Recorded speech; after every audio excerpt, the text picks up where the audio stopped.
the future would be cooler. I thought the future would be cooler. Hi, and welcome to this episode of Learning is the New Working. This episode is part of our Season 3, the season we're calling Here Come the Learning Scientists. And in this season, we're seeking out practitioners from around the world in the learning space who are taking a science-based approach to their work and or hiring teams of scientists to help them do their work more effectively. These people are using empirical practices, forming hypotheses, running experiments, gathering data, and sharing findings in the broader community for review. This episode features one such individual. His name is Geoff Stead. He's a computer scientist and engineer by training, and he works at Berlin-based language learning giant Babbel. Babbel is a for-profit app and a website that engages a massive number of learners in an endeavor that might be one of the greatest examples of how hard it can be for adults to learn new stuff. That is the task of learning a new language. Geoff is Chief Product Officer at Babbel, and as we'll hear, he sees one of his most important tasks as breaking down silos across a multidisciplinary team that are balancing data-driven research with a more human way to engage with learners.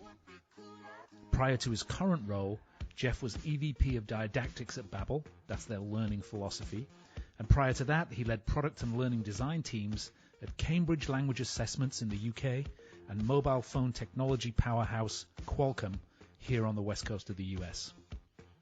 We talk about his passion for applying new technology to the learning process. We talk about the notion of learning science and the experiments that he's able to run on his platform. We talk about nudging, we talk about the attention economy, growth loops, and the soupy mix of hard, soft, and popular science that informs his practice. And we also talk about how the German respect for personal space has shaped Babbel's product evolution. So let's listen in to my conversation with learning scientist Geoff Stead. I thought the future would be cooler. Welcome to Learning is the New Working. Could you introduce yourself, please? I certainly can. My name is Geoff Stead. I am the Chief Product Officer at a language learning app called Babbel, based in Berlin. I'm originally from South Africa. I live between Berlin and England, Cambridge, England. My family are scattered between England and here in Berlin. And I'm in Berlin to work at Babbel. It was a cool job and a cool city, interesting, evolving, tons of interesting networking to be had around here. And so, yeah, I moved to Berlin to work at Babbel. Got a bit of a reputation as a technology center in Europe there, particularly around AI. I don't know if that's true or not, but is there a reason, do you think, it's emerged as a center for geeks? I think it's got reasonably good universities and reasonably cheap cost of living and quite a thriving art scene. So it's not the only center of AI, but you find a lot of the more interesting, quirky AI, music generation, sort of creativity parts of AI happening here. So I guess it's quite fun for all sorts of creative disciplines, including the creative ends of AI. Yeah, it's interesting. Definitely a quirky place and a mix, like a real diverse place, I think, in many respects. Yeah, I enjoyed that. What did you study at university? And does it have any bearing on the kind of work that you do today? It does, unusually. I studied computer science, so straight up engineer, software engineer, started working in software engineering, but very quickly, early on in my career, discovered the ed tech part of software and I fell into that. It was something I really enjoyed. It combined my enthusiasm for meaningful outcome with my enthusiasm for building and creating and my skills in tech. And so it just was a natural mix. So as a head of product in a digital product company, what does your day job consist of? What do you do on a typical day? Do you write code? Well, maybe this is like one of these memes where you see what my mom thinks I do and what I think I do and what I really Yes. these memes. So I guess in my dreams, I might be writing some code. I might be working with some designers. I might be really trying to invent some meaningful new features. at the scale that we're at, that's not what I do. What I mostly do is work with other teams who are experts in a wide range of disciplines, and I try and stitch them together and help them collaborate better. So probably I'm more like a coordinator and a joiner together of functions and disciplines rather than any niche specialist at any one. And probably I haven't coded for quite a long time. So in fact, our engineers here at Babbel are led by one of my peers, the chief tech officer, and I look after everybody who builds things that are not the engineers. So maybe I'm a slight outlier in running a team of non-engineers with a more software background. Interesting. So obviously learning technology, engineering background, party planner, if I can say that. What were your career steps to get here? I have one, I have a note to myself here to fact check.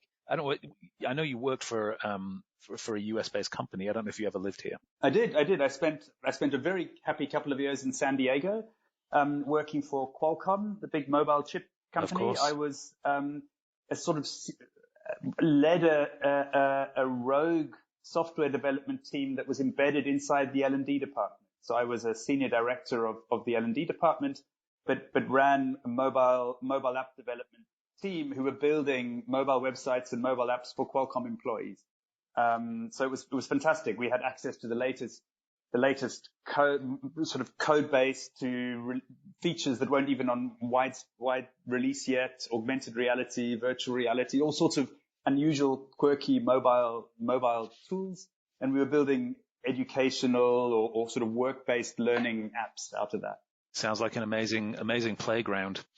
Tell me about Babbel and language teaching as a discipline has been around, I guess, for as long as there's been more than one language. What's different about how Babbel does it, and what role does technology play in that? So we're all technology. So we try to teach as many people as we possibly can to get as productive as they can in a language just with technology. So we're a mobile app, we're a website. We also have a couple of other ways of bridging people, but we're all about how far can technology go so that you can be meaningfully learning a language at a sort of reasonable price point. So we're trying to get as wide reach as possible. And what can you share, if anything, about the sort of demographic of your user base and the sort of scope of your operations? So we specialize in mostly Eurocentric languages, 14 different languages you can learn with us. Our users are spread across the US and Europe primarily. We're wider than that. We're in South America, we're in Canada, we're in bits of Africa, bits of Australia, but broadly, it's sort of majority of our users are coming from the US or Europe, and there are probably 5 or 6 languages which are our biggest languages by a long way, and they're the most obvious. It's English, Spanish, French, German, Italian, and our age ranges are quite wide. We have learners up into their 90s. We've got teenagers.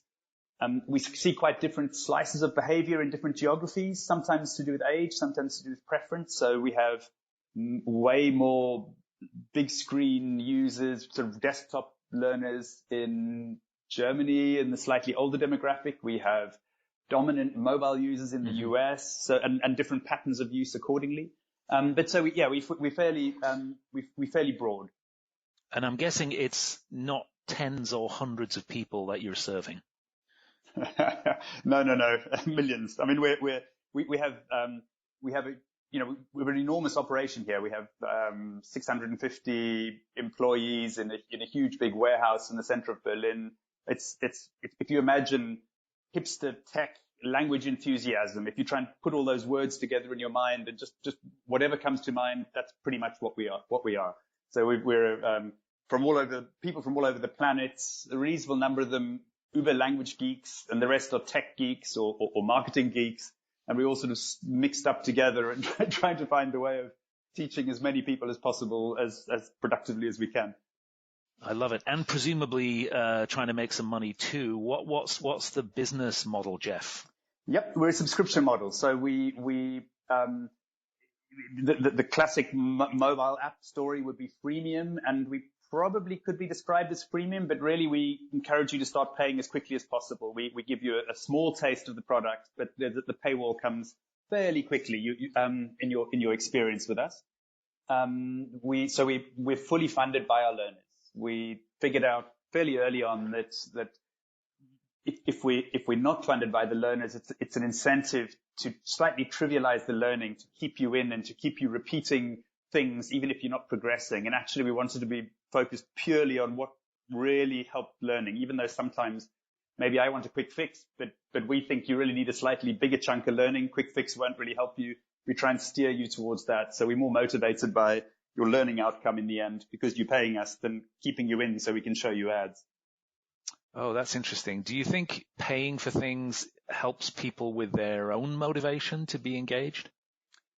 You're scratching at one of the sort of the secret sources that nobody fully understands, but we will try and use in this. So it's a fantastic area to be in, right? Because learning language for most people is a pleasurable thing. It's a thing you choose to do for yourself, or because you want to speak to your grandmother, or because you fall in love with that Spanish guy and you want to kind of chat to him. So you start with it's a choice. It's a positive choice you're making.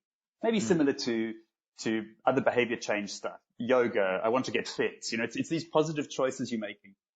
So you decide you want to do it, but actually the journey from deciding it to really committing and putting the time is a tough journey because it's hard, right? It's hard to actually build the habits and put the time.